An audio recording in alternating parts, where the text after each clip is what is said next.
ಈ ಕ್ಷೇತ್ರದಲ್ಲಿ ನಾವು ಬಂದು ಕೆಲವು ವರ್ಷಗಳಷ್ಟೇ ಈ ಕ್ಷೇತ್ರ ಇತಿಹಾಸ ಮುಖಪಟ್ಟದ್ದು. ಅದರಲ್ಲಿ ಒಂದಾಗಿ ಈಗ ಅಮ್ಮನವರ ಭಕ್ತರಿಗೆ ಪಾರವೇ ಇಲ್ಲ. ನಿತ್ಯವೂ ದೇವರ ದರ್ಶನಕ್ಕೆ ಒಬ್ಬ ಮಂದಿ ಬರ್ತಾ ಇದ್ದಂಥ ಕ್ಷೇತ್ರಕ್ಕೆ ಇವತ್ತು 10, 20, 100, 1000 ಈ ರೀತಿ ಜನ ನಿತ್ಯವೂ ದರ್ಶನಾರ್ಥವಾಗಿ ಬರ್ತಾರೆ.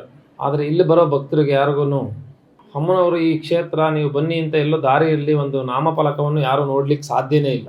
ವಿದ್ಯಾಚೌಡೇಶ್ವರಿ ಅಮ್ಮನವರ ಕ್ಷೇತ್ರಕ್ಕೆ ದಾರಿ ಅದೆಲ್ಲ ಇಲ್ಲಕ್ಕೆ ಇಲ್ಲ. ಯಾಕೆ ಅಂದರೆ ಎಲ್ಲಿ ಭಗವಂತ ಇರ್ತಾನೋ ಅಲ್ಲಿ ಭಕ್ತರು ಇದ್ದೇ ಇರ್ತಾರೆ.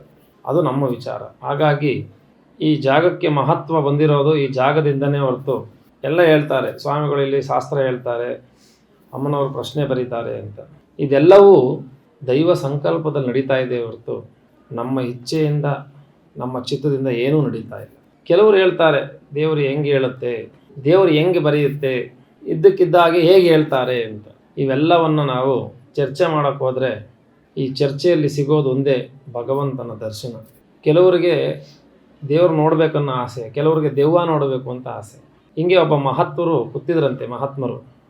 ಆ ಮಹಾತ್ಮರನ್ನ ಒಬ್ಬರು ಕೇಳಿದ್ರಂತೆ, ಸ್ವಾಮಿ ನೀವು ಮಹಾಪುರುಷರಿದ್ದೀರಿ, ನಿಮ್ಮನ್ನು 100 ಮಂದಿ ಹೊಗಳ್ತಾರೆ, ಆದರೆ ಯಾರೋ 2-3 ಜನ ನಿಮ್ಮನ್ನು ತೆಗಳುತ್ತಾರೆ ಅಂತ.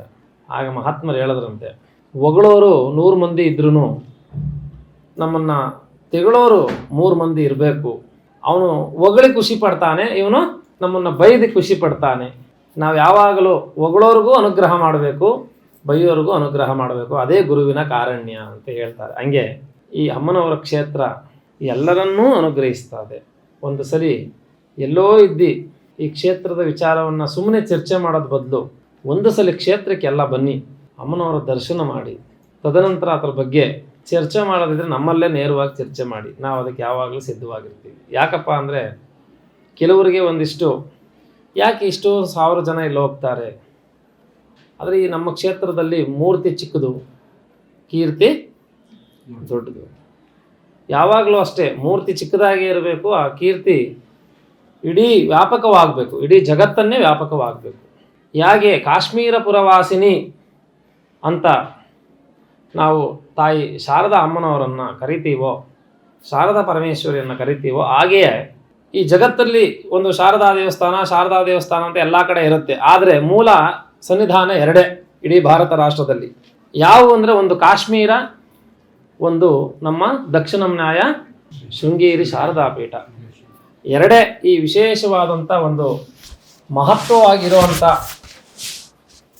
ಕ್ಷೇತ್ರ. ಹಾಗೆ ವಿದ್ಯಾಚೌಡೇಶ್ವರಿ ಅನ್ನುವಂಥ ಅಮ್ಮನವರ ಕ್ಷೇತ್ರವು ಒಂದೇ. ಅದು ಎಲ್ಲಿ ಅಂದರೆ ದೇವಪಟ್ಟಣ. ಇದು ವಿಚಾರ ಬೇಕು ನಮಗೆ. ಯಾಕೆ ಅಂದರೆ ಈಗ ನೀವು ನೋಡ್ತಾ ಇದ್ದೀರಿ ಕ್ಷೇತ್ರಗಳಲ್ಲಿ ಕೈವಾರ ತಾತಾಯಿನವ್ರು ಒಂದು ಮಾತು ಹೇಳಿದರು, ಗೂಡು ಅನ್ನೋವು ಗುಡಿ ಆಗಬೇಕು, ಗುಡಿ ಅನ್ನೋವೆಲ್ಲ ಗೂಡಾಗಬೇಕು ಅಂತ.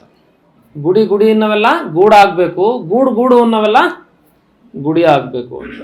ಇತ್ತೀಚಿನ ದಿನದಲ್ಲಿ ಇಂಥದ್ದು ಬಹಳ ಮಹತ್ವಕ್ಕೆ ಏರ್ತಾ ಇದೆ. ಇವೆಲ್ಲವೂ ಶಾಶ್ವತ ಅಲ್ಲ. ಶಾಶ್ವತ ಯಾವುವು ಅಂದರೆ ಮೂಲಾಧಾರದಿಂದ ಬಂದಂಥ ಪುಣ್ಯಕ್ಷೇತ್ರಗಳೇ ಶಾಶ್ವತ. ನಮ್ಮಲ್ಲೂ ಸುಧಾ ಈಗ ವಿದ್ಯಾಚೌಡೇಶ್ವರಿ ಅಕ್ಕ, ವಿದ್ಯಾಚೌಡೇಶ್ವರಿ ತಂಗಿ ಅಂತ ಹೇಳಿ ಸುಮಾರು ದೇವರುಗಳನ್ನು ಮಾಡ್ಕೊಂಡಿದ್ದಾರೆ. ವಿದ್ಯಾಚೌಡೇಶ್ವರಿ ಅಮ್ಮನವರಿಗೆ ಇಚ್ಛಾ ಕ್ರಿಯಾ ಜ್ಞಾನಶಕ್ತಿಯಾಗಿರೋಳಗೆ ಇಲ್ಲಿ ತನಕನೂ ನಮ್ಮ ಕ್ಷೇತ್ರದಲ್ಲೇ ಅಮ್ಮನವರ ತಂಗಿ ಒಬ್ಬಳಿದ್ದಾಳೆ, ಅದೇ ಚಿಕ್ಕಚೌಡಮ್ಮ ಅಂತ. ಅವಳೊಬ್ಬನು ಹೊರತು ಇನ್ಯಾವೂ ಸುಧಾ ನಮ್ಮ ಕ್ಷೇತ್ರದ ನಮ್ಮ ಅಮ್ಮನವರಿಗೆ ಅಕ್ಕ ತಂಗಿ ಎನ್ನುವಂಥ ದೇವತೆಗಳು ಯಾವೂ ಇಲ್ಲ. ಅದು ಜನಕ್ಕೆ ಭಾಳ ಸ್ಪಷ್ಟೀಕರಣವಾಗಿ ನಾವು ಹೇಳ್ತಾ ಇದ್ದೇವೆ.